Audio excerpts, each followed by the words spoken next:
Hello everyone. आज आपण बोलणार आहोत सकाळी सकाळी येणाऱ्या थकव्याबद्दल. सकाळी जेव्हा आपण उठतो तर फ्रेश न वाटता आपल्याला खूप असा थकवा आलेला असतो किंवा अशी स्फूर्ती नसते की काही करायचं, इच्छा होत नाही काही गोष्टी करायची, उठण्याचीही इच्छा होत नाही व सकाळची कामं नको नकोशी वाटतात. तेव्हा आपण काय केलं पाहिजे, काही टिप्स आहे माझ्या परीनं जेवढं होईल किंवा मी जे फॉलो करते तेच मी तुमच्याबरोबर आज शेअर करण्याचा प्रयत्न करेल. सगळ्यात पहिले, आपल्या घरात जे शांत वातावरण असेल तर सगळेच चांगले आणि हॅपी असतात. पण आपल्या घरात काहीतरी प्रॉब्लेम असेल, मग ते कशाचाही असू दे, आपल्या आजारपणाचा किंवा आर्थिकदृष्ट्या किंवा कोणत्याही प्रकारचा मानसिक त्रास असेल किंवा घरात काही गोष्टींचा वाद असेल, तर आय होप सगळ्यांना माहीत आहे की ह्या सगळ्या गोष्टींमुळे काय होतं ना, आपली चिडचिड होते किंवा आपल्या शरीरावर, आपल्या आरोग्यावर त्याचे परिणाम पडत असतात. मग अशा वेळी काय गोष्टी कराव्यात किंवा काय गोष्टी करू नयेत याच्याबद्दलच आपण आज बोलणार आहोत. तर तत्पूर्वी जर तुम्ही माझ्या चॅनलवर नवीन असाल तर please like, share and subscribe करा व आपल्या मित्रपरिवारामध्येही शेअर करा. तर काही गोष्टी अशा होतात नाही, सकाळी उठलो की आपल्याला नको नकोसं वाटतं. त्यावेळेस काय करायचं, खूप वेळा तुम्ही बघितलं असेल की आपण अलार्म लावतो आणि तो अलार्म लावून 2-3दा वाजून जातो, मग तोपर्यंत आपल्याला जाग येत नाही. तर अशा वेळेत ना आपलं एक मन आपला हे असतो की मेन म्हणजे आपला मन शांत नसतो, स्थिर नसतो. दुसरी गोष्ट, आपली झोप चांगली झालेली नसते. तर याच्यासाठी एक उत्तम पर्याय म्हणजे रात्री 10च्या आत, म्हणजे 10पर्यंत चालतं पण 10च्या वर झोपण्याची वेळ नको तुमची. 10च्या आतच तुम्ही झोपी गेलेला पाहिजे, तुमची मुलं, तुम्ही, तुमची फॅमिली.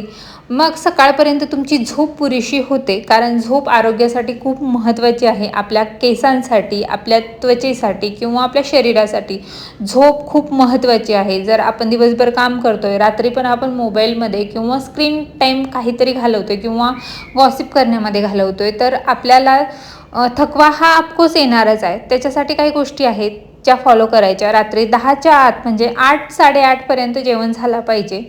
10 म्हणजे 9-9:30 किंवा 10पर्यंत तुम्ही झोपी गेला पाहिजे. त्याच्यामुळं काय होतं आहे, सकाळी तुम्हाला उठल्यावर असं वाटत नाही की माझी झोप अजून झालेली नाही आहे किंवा असं वाटतं की गिल्ट वाटत नाही की माझी शरीरावर लक्ष नाही ह्या गोष्टी. आणि सकाळी उठल्यावर लगेच कामाला न लागता 10 मिनटं रात्री जर तुम्ही काही गोष्टी फॉलो केल्या, माझ्या याच्या अगोदरची व्हिडिओ आहे की रात्री काही गोष्टी आपण फॉलो केल्या तर सकाळी आपल्याला जास्त लोड होत नाही. तर रात्री जर आपण सगळं आवरून ठेवलेलं असलं तर सकाळी खूप सारा लोड येत नाही गोष्टींचा, कामाचा. जसं की लादी पुसून घेणं.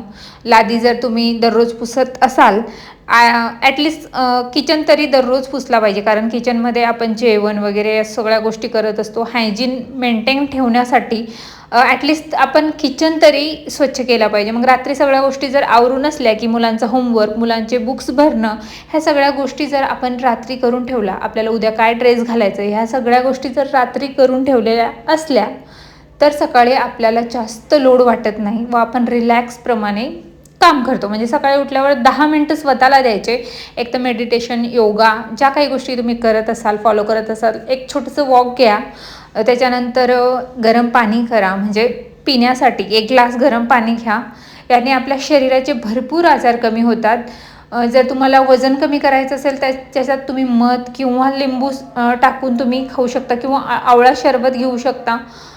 जेही काही गोष्टी आहे, तुम्हाला शुगरचं प्रॉब्लेम असेल तर तुम्ही कडू, म्हणजे एक तर कारले, ह्या सगळ्या गोष्टी तुम्हाला वाटत असेल की चांगल्या नाही आहे, पण आपल्या शरीरासाठी खरंच ह्या गोष्टी खरंच चांगल्या आहे. घरगुती गोष्टी आयुर्वेदिक दृष्ट्या आपण बघायला गेलो तर कारल्याचं ज्यूस किंवा ज्या काही आपल्याकडे भाज्या आहेत त्यांचं ज्यूस वगैरे घेणं.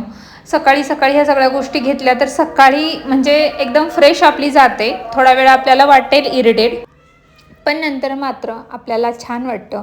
सकाळी लवकर उठण्याची सवय लावा, म्हणजे जास्त नाही तर 6 वाजेल तरी तुम्ही उठलं पाहिजे. माझं दररोजचं रुटीन 5 किंवा 5:30 असतं. जर ज्या दिवशी मला एक्स्ट्रा काहीतरी करायचं आहे त्या दिवशी मी 5 वाजता उठते आणि डेली बेसिसवर मी 5:30ला उठते. हा माझा दररोजचा रुटीन आहे, 5:30 वाजता उठणं. आणि 5:30 वाजेपासून माझी जी दिनचर्या आहे ती मी व्यवस्थित फॉलो करते, म्हणून मला जास्त लोड येत नाही कामाचा. सकाळी उठल्या उठल्या स्वतःला वेळ दिलं, स्वतः रिलॅक्स राहिलो. काही लोक असं आहे की ज्यांना उठल्या उठल्या चहा नाही घेतला तर खूप चिडचिड होते. तर सकाळी उठल्यावर चहा न घेता आधीच काहीतरी घ्या. जरी तुम्ही चहा घेत असाल, चहा सोडू शकत नाही मी पण सोडू शकत नाही. मी म्हणते तुम्हाला, रिअली म्हणते की चहा म्हणजे मी गोड करत नाही जास्त, पण चहा मला लागतो. तर त्याच्या अगोदर मी काही गोष्टी घेत असते, म्हणजे शरीरात उठल्या उठल्या चहा न जाता, कारण आपल्या शरीरासाठी चहा नाहीच आहे चांगला. पण आता ज्या काही आपल्याला सवयी लावल्या आहेत, आपण स्वतःच लावून घेतल्या आहेत, त्या काही बदलू शकत नाही. त्याच्यामुळे मी काय करते, सकाळी सकाळी उठल्या उठल्या ना काहीतरी नाश्ता करते, त्याच्यानंतर पाणी वगैरे घेऊन नाश्ता करते, त्याच्यानंतर मी चहा घेते. मग मला जास्त ते हे वाटत नाही की चहाच घेतला आहे आपण डायरेक्टली. आपल्या शरीरात काहीतरी चांगलं जाऊ देत पहिले. बिया वगैरे असू दे, कडधान्य भिजवलेले असू दे, भरपूर प्रकारचे नाश्ते आहेत ते आपण घेतो. त्याच्यानंतर मी चहा घेते, मग मला छान वाटतं. आणि मग नंतर सगळ्यांचं आवरून घेतल्यावर मी 10 मिनटं तरी एकदम रिलॅक्स स्वतःला देते, की 10 मिनटं मी रिलॅक्स बसणार, काहीच करणार नाही, विचार करणार फक्त काय करायचं आहे मला, काय ह्या गोष्टींवर. त्याच्यानंतर आरोग्यदृष्टी बघितलं आपण तर आपण जर आपल्या वयाप्रमाणे, आपल्या मुलं आपल्याला झालं त्याप्रमाणे आपल्या शरीराचे दुखणे सुरू होतात. हात पाय दुखणं, केस गळती किंवा ह्या सगळ्या खूप साऱ्या समस्यांना आपल्याला सामोरे जावे लागतात. तर काय करायचं तेव्हा? तर प्रत्येक महिन्याला शक्य होईल तर आपलं डेली म्हणते मी, आपले जो चेकअप असतो मंथली, तो नक्की करा डॉक्टरांकडे जाऊन. कारण आपलं आरोग्य याच्यासाठीच आपण सगळं करतोय, कमवतोय सगळं गोष्टी. तर ते चेकअप नक्की करा, म्हणजे आपले फॉलोअप घेत राहा की कशा प्रकारे आपल्या शरीरात काय बदल आहे किंवा कोणत्या विटॅमिनची कमी आहे. तर डॉक्टर आपल्याला सजेस्ट करतातच. तर त्याप्रमाणे आपण जर मेडिसिन किंवा सगळ्या गोष्टी घेतल्या, ज्या विटॅमिनची आपल्यात कमी आहे ती विटॅमिन आपण महिनाभर ती फॉलो करणार, ती जास्त खाण्याचा प्रयत्न करणार. आणि तुम्हाला जर तुम्ही नॉनव्हेज नाही खात माझ्यासारखं तर नॉनव्हेजमध्ये जे काही विटॅमिन्स असतात ते आपल्याला दुसऱ्या गोष्टींमध्ये भेटू शकतात. त्याच्यात फळं किंवा हे असते, मखाने असतात, त्याचप्रमाणे ड्रायफ्रूट्स आणि सोया चंक्स वगैरे. तर ह्या गोष्टी आणि दुग्धजन्य पदार्थ ह्या सगळ्या गोष्टी आपल्या डाएटमध्ये ॲड करा. त्याच्यामुळे तुम्हाला बरंच मदत होईल ह्या गोष्टींची. तर नक्की ह्या सगळ्या गोष्टी फॉलो करा, तुम्हाला फरक जाणवेल.